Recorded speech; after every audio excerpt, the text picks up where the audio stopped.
এখান থেকে যখন আমার বাবা মার সাথে এই ভারতে এসেছিলাম তখন আমি খুবই ছোট। তাই ছোট্টবেলার জীবনে আমার খুব শখ ছিল যে গান কি জিনিস আমি শিখব। তবে আল্লাহর দোয়াই, আপনাদের দোয়াই আজ নদিয়া, মুর্শিদাবাদ, বীরভূম, বর্ধমান, 24 পরগনা বহু জায়গায় চলে যাই, যেখান থেকে ডাক আসে সেখানেই চলে যাই। তবে ঘুম যে কি জিনিস আমাদের চোখে নেই, এইভাবেই দেশ বিদেশে রাত কাটাতে হয়। সকাল হয় বাড়ি চলে যাই, আবার বৈকালের দিকে আবার রওনা দিই। এইভাবেই আমাদের জীবন। তবে কত সাধনায় আর কত বেদনায় যে শিল্পী তৈরি হয়, তো শিল্পীর মনের ব্যথা নিজের মা বাবাতেও বোঝে না, তো পরে কি আর বুঝবে? তাই সে জায়গায় দাঁড়িয়ে আমার সেই ছোট্টবেলার জীবনের ক্যাসেটের নাম হচ্ছে সাধের দোতারা। আর ওই দোতারার জন্য আজও আমি নিজের মা বাবা, ভাই বোন, আত্মীয় স্বজন সবাইকে হারিয়ে ফেলেছি। তারা এখন কেউ আমায় দেখে না, আমিও তো তাদের দেখতে পাই না, তো তারা কি দেখবে আমাকে? তাই শোনাচ্ছি সেই আমার প্রথম জীবনের গান, নিজের লেখা, মাস্টারের সুর করা। তো কি বলছে শুনুন।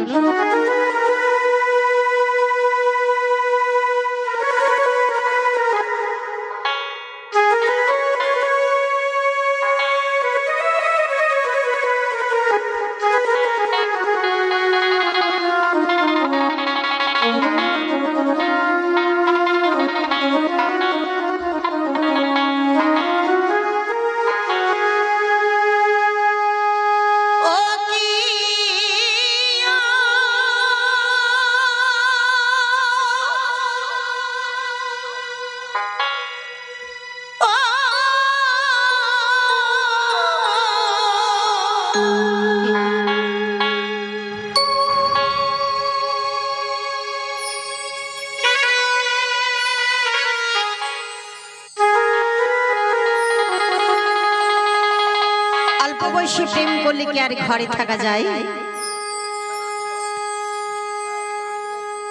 ঘরে থাকা যায় না গো। তা আমি কেমন প্রেম করেছি জানেন?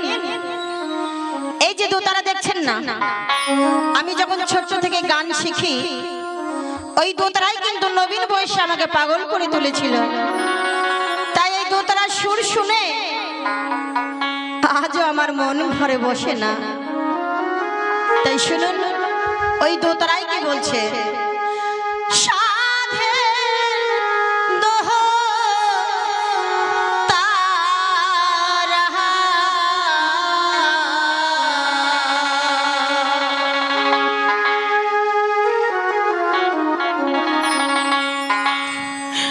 নবীন বয়সে আমার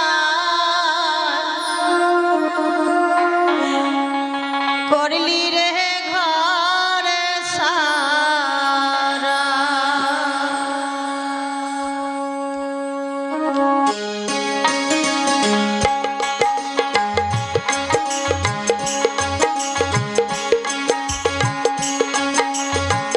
নবীন বয়সে আমায় করলি রে বাউদিয়া।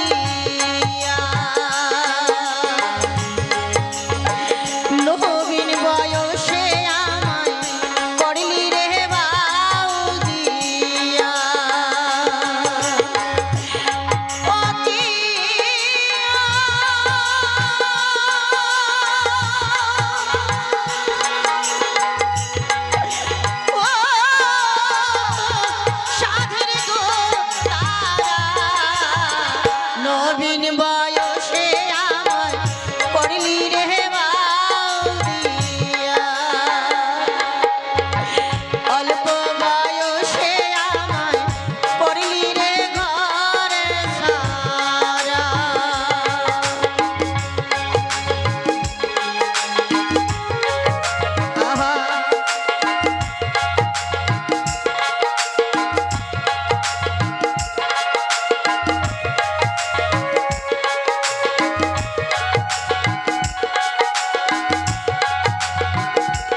করছে, তাই না?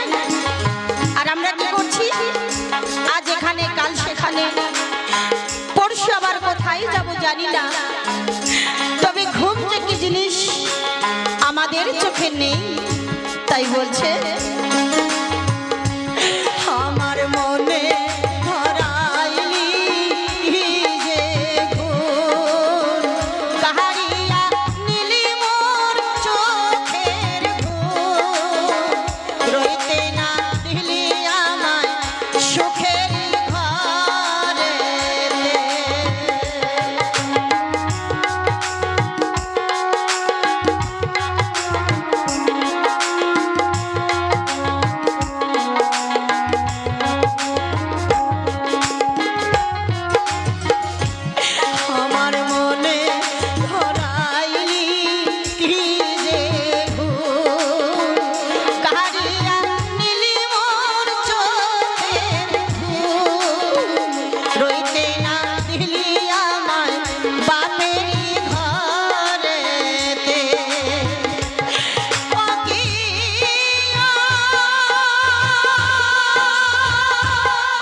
ভাই বোন আত্মীয় স্বজন একদিন সবাই ছিল,